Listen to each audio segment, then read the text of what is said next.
I think that we need to embrace the diversity in ourselves as people and as artists and artisans, as dancers, and however it is we do what we do. Ultimately, once we bear this passport, we are Bajan.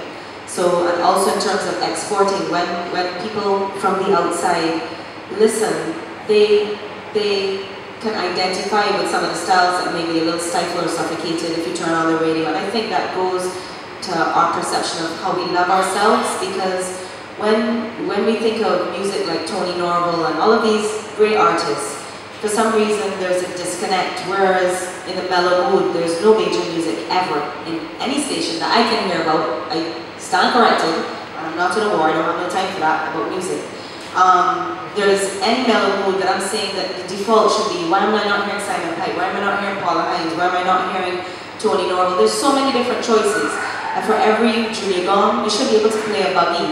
For every Taurus Riley, there's a Biggie. This is default. It's just a default. For every Maxwell, there's a Wesley Wallace. For every Indiari, there's an Indrani. For every Itana, there's a Lisa Howard. It doesn't stop. So I think it's very important, because then we limit our expression, and art is going to seek to the fore whether we like it or not. So it's better for us if we just embrace all the elements of who we are, because you never know what the world we want. So that's it. And it can't be as elaborate as Indra with it.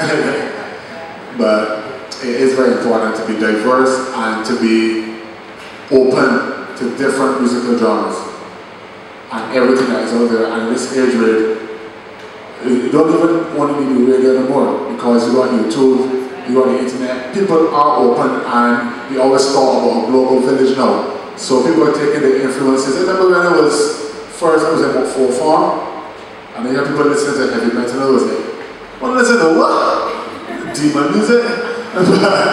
Eventually then, I realized now that even in soca, when I first heard Bunch Garland's song, Smoke Fire Brigade, and I heard this sick guitar that way, and I realized that, you know what, it may not necessarily be heavy metal, but this sort of rock thing could really work. And now when they play music out, and they play Rihanna's We Found Love, people are partying to the part that want the lyrics, people are partying to the beat. When she stops singing, and the music vibe hit them. And that would have never happened in Barbados, so we say 3 years ago. But it just showing that diversity has crept into Barbadian society already, and it is very important. I think that Barbados has to promote a separate and unique cultural identity. And when Indra alluded to, if I play, I don't remember the Jamaican artist she called, and I play buggy in Kenton, there's something very, very important that we must remember. If you play a buggy and you play the Jamaican artist, you are hearing two Jamaicans. I find that we in Barbados come up with all these excuses of artists.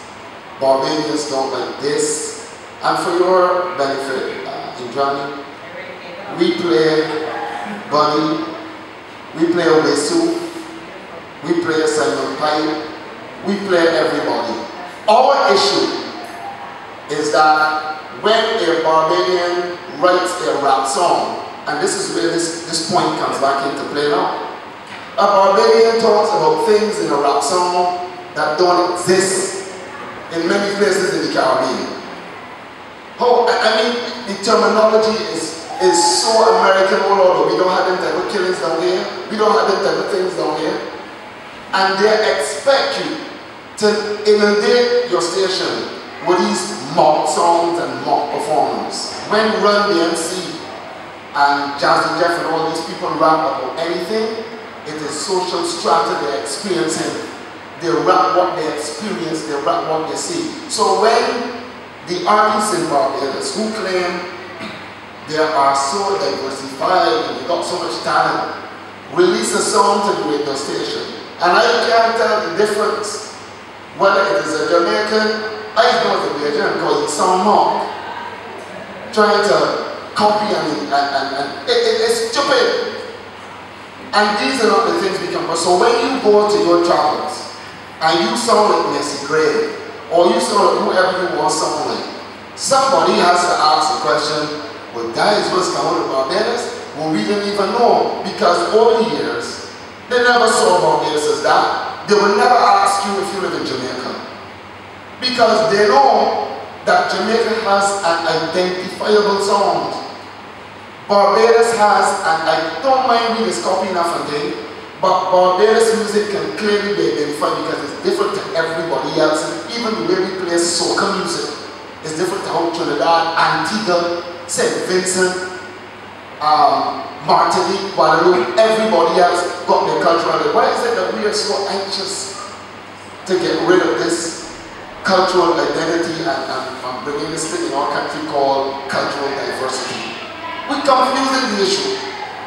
But if you really want to break it down and look at it, identity and national identity is never such a simple idea. Because who chooses and says that tuck music should be seen as part of Barbadian identity? What were the other stuff that was left out at that time? What were the 60s Latin bands that got mass popularity? The people that were trying to do that sound, that acoustic Latin sound was big in hotels in the 1960s. Where was that co-opted into the project? Come to somebody say, because that was not unique to Barbados. That was not, but the whole idea, when you start to interrogate and look at it more closely, you begin to see all the contradictions popping up. So at which point does something become in this whole nationalist narrative that you're trying to construct? At which point do the penny whistle, the snare drum, and the bass drum become and be claimed by Barbadians? Is it the rhythms we play on them? If we dissect the rhythms, and there are 3 types of tuck, not just the tuck that everybody likes to walk up to. When we look at the 3 types of tuck, the fassi, the waltz, and the tuck. The 2 fassi and waltz, fassi, they have a direct relationship to New Orleans music, and it's from directly the same patterns even within New Orleans culture. So is that Barbadian? What is that we're interrogating more? We say, they're not really Barbadian in its essence, you know. But these things are given now and become as cliches that this tuck music, this is what we do. Spooge is what we do.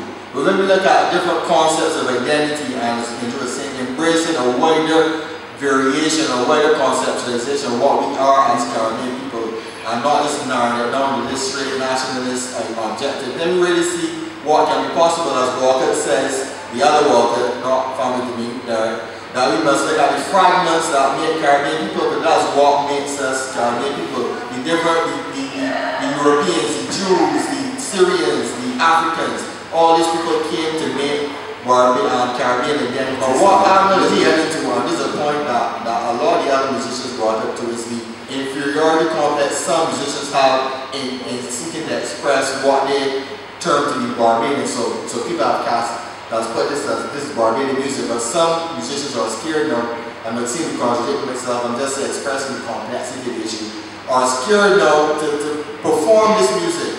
They're scared to engage with this music. When we look at the type of comments some people made about the music, that holds no scope for me. And when we see the type of talent and ability that are going into other genres outside of the stuff that's introduced and evolved in Barbados, then we can see that maybe that there's some point of truth to what I'm going to say, in that why don't more people engage with these type of forms, engage with this music, where they're running from it, where they're not seeking to constantly work with it, to constantly engage with it. And that's another issue and complexity of us within this idea of Barbadian identity and in a wider scope within the idea of Caribbean.